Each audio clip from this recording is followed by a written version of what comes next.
ஒரு சிறிய கிராமத்தில் சாந்தன் என்ற சிறுவன் இருந்தான். சாந்தன் மிகவும் புத்திசாலியானவனும் சுறுசுறுப்பானவனும் ஆகி, அவனுக்கு அனைத்தும் அறிந்து கொள்ளும் ஆர்வம் இருந்தது. அவனின் குடும்பம் விவசாயம் செய்து வாழ்ந்து வந்தது. மேலும் சாந்தனும் தினசரி பணி முடித்துவிட்டு தோட்டத்தில் தனது தந்தையுடன் வேலை செய்வான். ஒருநாள் சாந்தன் பள்ளியில் இருந்து வீடு திரும்பும் போது காட்டு வழியில் நடந்து சென்றான். வழியில் அவனுக்கு ஒரு பழைய கல்லறை கண்டது. அந்த இடம் மிகவும் மர்மமாக இருந்தது. ஏனெனில் கிராமத்தினர் அந்த இடத்தை தவிர்த்து நடப்பார்கள். சாந்தனுக்கு அச்சமின்றே கல்லறையை நெருங்கி பார்த்தான். அவன் அங்கு நுழைய எண்ணியபோது அவனுக்கு அடியில் ஒரு புது சக்கரக்கல்லை கண்டது. அவனது ஆர்வம் கொந்தளித்தது.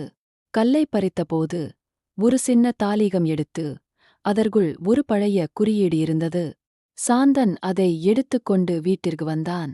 அவன் தாத்தாவிடம் இதை பற்றி கேட்க, தாத்தா அந்த குறியீடு பல நூற்றாண்டுகளாக தங்கியிருந்த ஒரு புதையலை சுட்டிக்காட்டுவதாக சொன்னார்.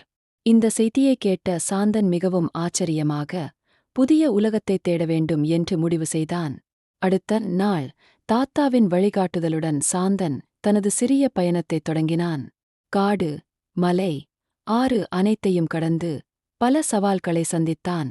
ஆனால் அவனது முயற்சி, துணிச்சல் அனைத்தும் அவனை முன்னோக்கி இழுத்துச் சென்றது. கடந்த பல நாட்களுக்குப் பிறகு சாந்தன் அவன் தேடிய குகைக்குச் சென்று அந்த புதையலை கண்டுபிடித்தான். அதிலிருந்து கிடைத்த பொருட்களும் வரலாறும் சாந்தனை அவரது கிராமத்தில் புகழ் பெற்றவராக மாற்றியது.